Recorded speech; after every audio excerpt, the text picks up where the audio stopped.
خوتي خواتاتي السلام عليكم، كي دايرين؟ اموركم هانيه؟ نتمنى ان شاء الله الفيديو يلقاكم وانتم بكامل الصحه والعافيه يا رب العالمين. كما كتشوفوا اليوم ما شاء الله غادي نحضروا انا وياكم كيك. هي كيك عاديه يوميه اللي كنديروا ديما، غير هي غادي نضيفوا ليها ان شاء الله سكينجبير طري والحامض. هاد جوج مذاقات اللي كيتواتاو مع بعضياتهم بزاف بزاف ان شاء الله. نتمنى تتبعوا الفيديو الى الاخير، تعاونونا بالبارطاج مع الحباب والصحاب على مواقع التواصل الاجتماعي كما كنقول لكم ديما، ولا لايك ديالكم ما تنساوهمش لينا. دونك دابا ندوزو نقطعوا معكم واحد الطريف باش نشوفوا هاد الكيكه. هذه كيكه تجي رائعه رائعه، كتجي مفشفشه من الداخل، واحد المذاق يا سلام كما كتشوفوا هانتوما. نتمنى ان شاء الله تنال الاعجاب ديالكم وتجربوها. ندوزو دابا الطريقه ديال العمل ديال هاد الكيك هذا ومع السلامه. ندوزو المقادير.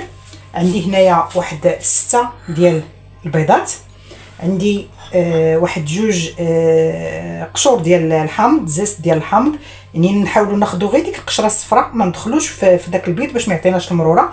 هنا عندي واحد المعلقه كبيره ديال السكينجبير يكون طري، عندي واحد الحك ديال الياغورت اذا كان ديال الحامض يكون احسن، انا ما توفرش عندي ديال الحامض درت غير هذا الفاني.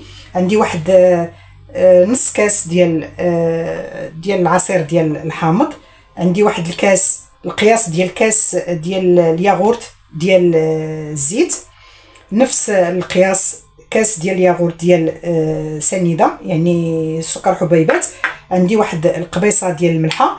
وبالنسبه للطحين عندي هنايا الطحين ديما نوعيه جيده اللي كيكون مغربل مزيان. ونسيت الخمارات سمحوا لي، عندي هنايا واحد تقريبا يعني واحد 3 ديال الخمارات. دونك هادو هما المقادير ديال الكيك ديالنا. ندوزو دابا لطريقه التحضير.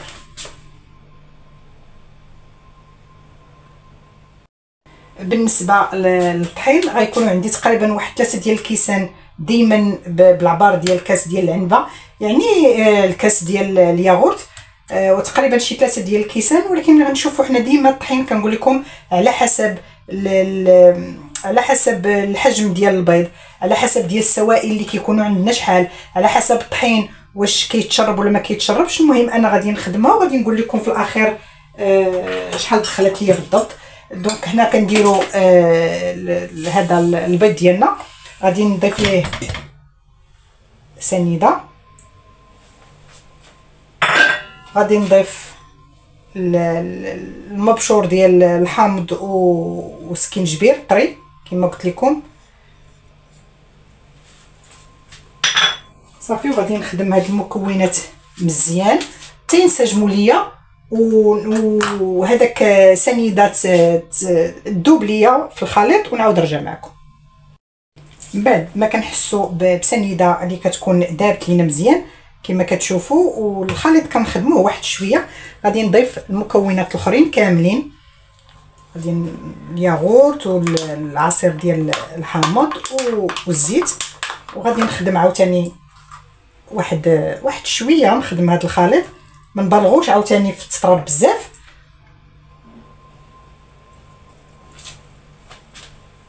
غنخدم هاد العناصر هذه كلها تتنسجم ليا ونعاود نرجع معكم. غندوزو دابا للطحين. كما كتشوفوا انا عندي هنا الكاس الاول، غادي نضيف واحد 2 كيسان ونص في الدفعه الاولانيه، وعاد نشوف ديك الساعه شحال غادي يخصني. نوريكم الخليط كيخصو يكون. ديما الخليط ديال الكيك ما يكونش ثقيل وما يكونش عاوتاني خفيف بزاف هكا. الا كان ثقيل غادي تجينا الكيكه ديالنا مطقصه، وإلا كان عاوتاني خفيف غتهبط لينا الكيكه ديالنا، يعني بحال اللي كنقولوا غتفص لينا في الطياب. اللهم نصاوبوا غير بشويه علينا. ها درت 2 كيسان ونص هنايا. دابا غادي نضيف الخمارات والقبيصه ديال الملح صافي. في هذه المرحله غادي نخدم غير بشي فوي ولا سباتول بلا ما نخدم بالطراب الكهربائي. دونك راني نبقى حتى نجمع هذا الخليط ونعاود نرجع معكم. دونك باقي خصني نزيد واحد شويه، يعني غادي نزيد النص الاخر اللي بقى ليا، يعني 3 الكيسان ديال بعبار ديال الكاس ديال الياغورت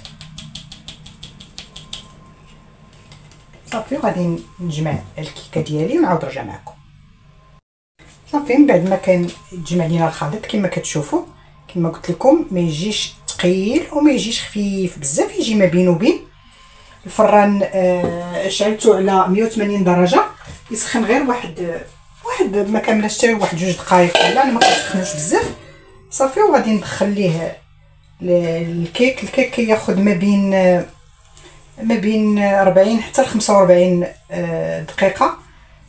الحراره ديروا ما بين 180 170 180 باش هكا كيطيب لينا على خاطرو، كياخذ وقته باش يتنفخ صافي. دابا غادي ندخل الكيكه ديالي الفران ورجع معكم من بعد ما نخرجوها. الكيكه ديالنا كتجي على هذا الشكل هذا. نتمنى ان شاء الله الوصفه ديال اليوم تنال الاعجاب ديالكم، تجربوها، والى اللقاء في وصفه مقبله بحول الله.